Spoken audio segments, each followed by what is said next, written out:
Good afternoon and thanks for joining us. I'm Judy Simpson. Just because it's fall doesn't mean that there aren't plenty of things to do related to our gardens and landscapes. So today we're going to get some advice about problems to watch out for or help to prevent in the future. Joining me are two frequent guests from the University of Vermont. Leonard Perry is a horticulture specialist and Ann Hazelrig heads the Plant Diagnostic Clinic.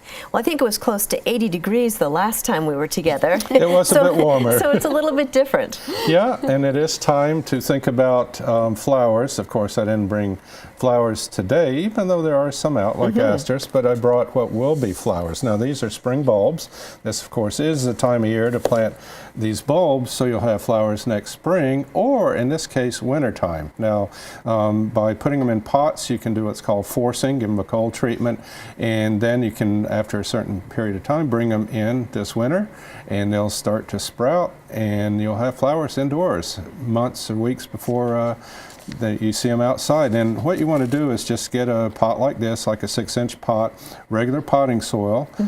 Works fine that you would use either in the garden or not garden soil. It stays too wet, usually it might rot these, but just a potting soil. Fill it up near the top, as you can see with these tulips here. And 4 in a pot this size is a good number.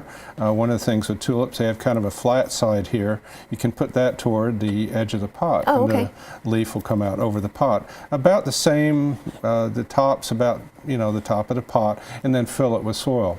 Now, the daffodils or narcissus are a bit bigger, so you only want to put maybe 3 in there. These are actually what are called double. This is a single. These have 2. So we'll actually have 2, 3, 4, 5 flowers come up on this. Put these a little bit higher so the tops are just above there, so it gives them a little bit more room to root down here because they'll really root in. And then again, cover with soil. Then what you want to do is water them, but then don't keep them too wet. Put them in 40 degrees, an old fridge, an unheated garage. You want to keep them above freezing though for about 10 to 12 weeks at minimum, and then you can start bringing them in a few weeks. They'll start sprouting, and you can have flowers on those. Great way to have some color in the wintertime. It really is, yeah. Now you have some other indoor work to talk about, and you brought along a couple of pictures to highlight. Yes, pests, that's one of the things. Right. If you've had your plants out, they may be bringing in pests, or just, the pests are coming out. So mealybugs is the one I brought pictures of today, which I found on this Chinese evergreen. You see these little white specks on there. They were on the tops here, they were on the bottoms, they were on inside.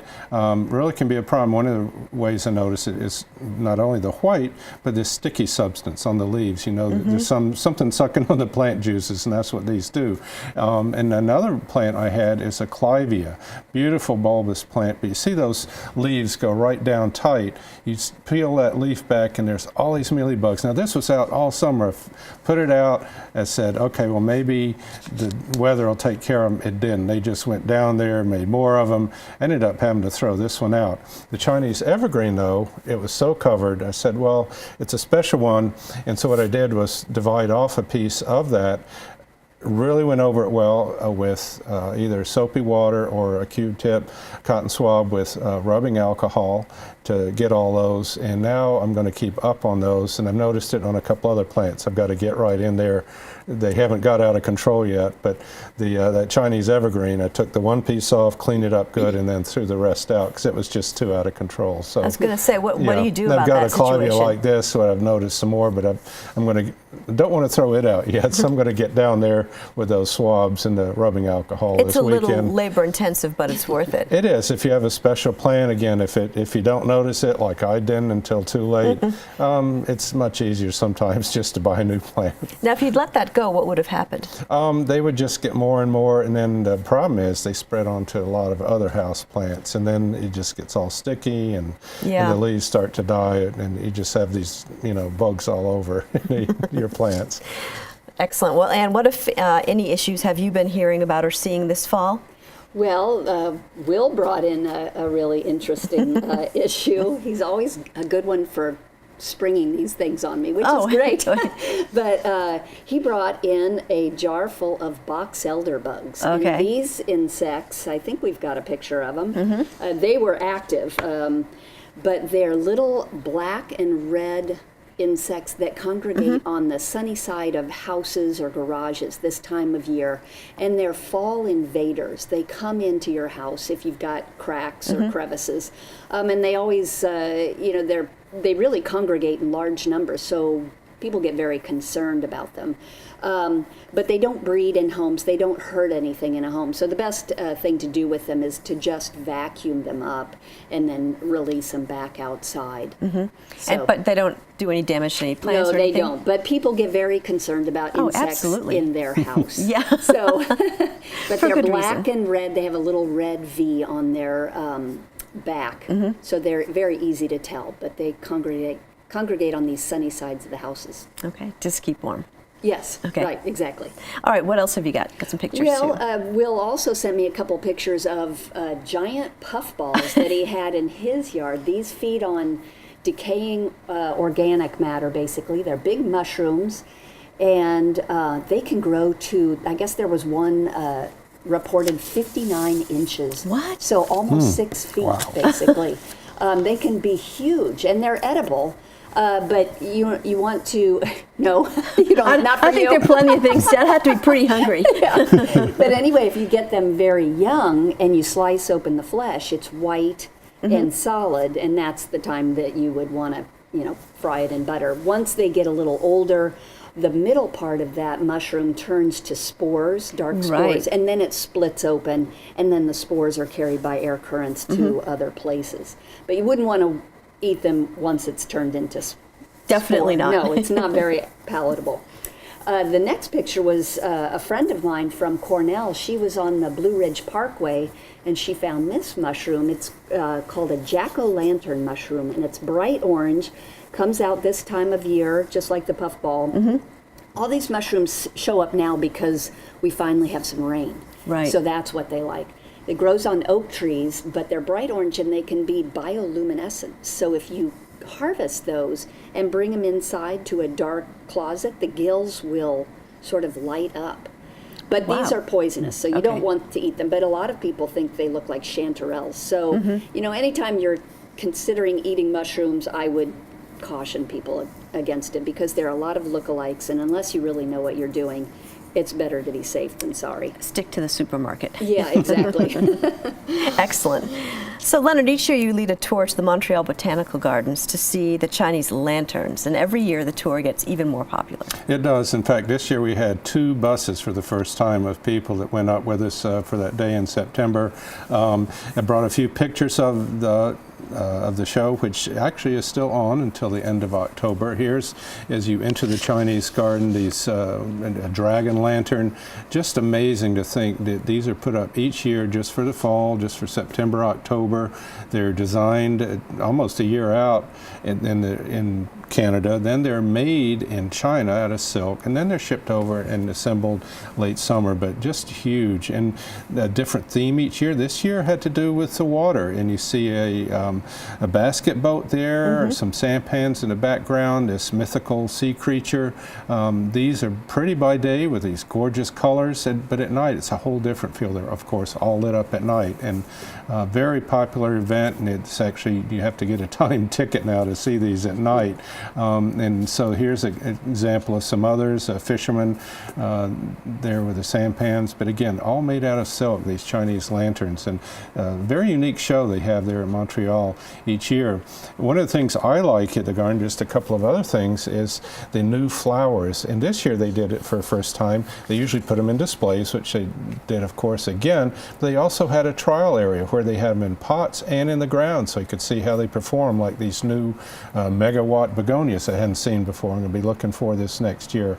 New types and all labeled real well, so you can really see a lot of new plants. And walking out back, I saw this that had actually been put up last year. It's a willow sculpture. All those are willows that were cut north of Montreal, and a famous person, Patrick Dougherty, does these, and all over North America you see him here and there, and he did these commissioned just for Montreal. So you can really see a lot of different things at this garden, which is one of the top in the world. That's amazing. And a little bit about the history. This has been happening for years. Yeah, it has been. I mean, the gardens have been there since early 1930s, and they've had this lantern show for many years, and now they've expanded it, and it's called the Gardens of Light because they incorporate the Japanese, and this year for the first time the First Nations, the Native Peoples garden. They have all lit up different ways at night, very different from the Chinese one, so you can really have a full night light experience. And we're so close to Montreal, which is a real gift. We are. I mean, it's a good day trip, or you can go to my website. We'll give it the end and find out about, getting on the list and going on our tour, which we do up there every year. Terrific. Well, I also understand that you made a return trip to exhibits in Ottawa, which are a little different. Last year we on the tour actually went to Ottawa to see the Mosaic cultures. This year, wife and I just went up to see it, and I brought a few pictures. This is just amazing. These are actually frames stuffed with soil and planted with plants. There are over 200 different types of plants they use this year, over 5 million plants and over 40-some sculptures, and this representing many parts of Canada, the Nukchuk that you see in northern Canada, but they also partner with, and Quebec does, with China, as we just saw at the Montreal Gardens. This was an exhibit they had last year, and they had it back a little bit different. The dragons here with different artemisias in the foreground and a blue glass mulch. So very different, very creative, but these sculptures are larger than life. Almost everyone had people working on them with everything from scissors to shears. This was Anne of Green Gables representing PEI this year, and notice all the intricate work and a beautiful face. Last year they didn't have nearly as many trained staff. It was a free, not a paid event, and so you can see quite a bit different, a lot more detail this year. I thought much better. The first train that crossed Canada in 1887, all recreated again. These are all plants growing in a frame, and then in the foreground a beautiful mix of rudbeckias and cosmos. And then the man who planted a tree with his dog there with carex grasses. Again, just a beautiful mosaic culture. Horses, just the motion they create with these frames was just amazing. And then Mother Earth, which has been at all the different mosaic culture exhibits, and just I thought was the most stunning this year. Beautiful. And so, Anne, you have a few more issues that you'd like to highlight as well for us? Yeah, a friend of mine sent this next picture. He was hiking up on the up near Bolton, up in the hills, and he said, "What is this?" And VJ Kamai, who's the Burlington City Arborist, sent that picture. And it's a very common insect this time of year, late season pest, called the maple leaf cutter. And what it does is it's a little leaf miner. So the insect lays an egg in June, starts feeding in a circle, and then that leafy disc in the middle will eventually drop out. So it looks like you've gone to the maple leaves and just use a cookie cutter and cut out all these little circles. It attacks mainly sugar maple, but it can attack other hardwoods. And it looks very concerning, but it is a late season pest. In those little discs, at the end of the season, the larvae glues 2 of them together and drops to the soil, and that's where they'll overwinter. So if you were a homeowner and had this in your yard, you would want to rake up those leaves and destroy them. You don't need to control it, and usually the population next year will be much lower. Excellent. So that's something we're seeing out in the woods right now. I got another phone call a few days ago from a person that had all sorts of oak twigs on his lawn. I've seen all those. of a sudden. And it could be squirrels, but it probably wasn't. It's an insect called the oak twig pruner. And what this insect does, the adult lays an egg right at the tip of the twigs when the leaves are coming out. The larvae develops inside the twig and feeds for 1 season, then overwinters. And then the next season feeds for another season, and then completes its life cycle by sort of nipping off that twig, and then it falls to the ground. Interesting. So again, a late season feeder won't really hurt anything, but people should rake up and destroy those twigs, and then it won't be such a problem next year. Excellent. We've covered a lot of topics today. Leonard, if people want information on your website and what we've talked about today, what Yes, should they that's do? perrysperennials.com or .info and Perry's Perennial pages, and I've got a lot more on a lot of these topics and links to other good resources. And Ann, how about you, if people have questions and they want some answers? Yeah, Master Gardener Helpline is the best place to go. So we've still got people on board every a few days a week. Terrific. This time of year, All so right. they can give us a phone call. All right. Well, thank you so much, both of you. Thanks for joining us. I'm Judy Simpson. I'll see you again next time on Across the Fence.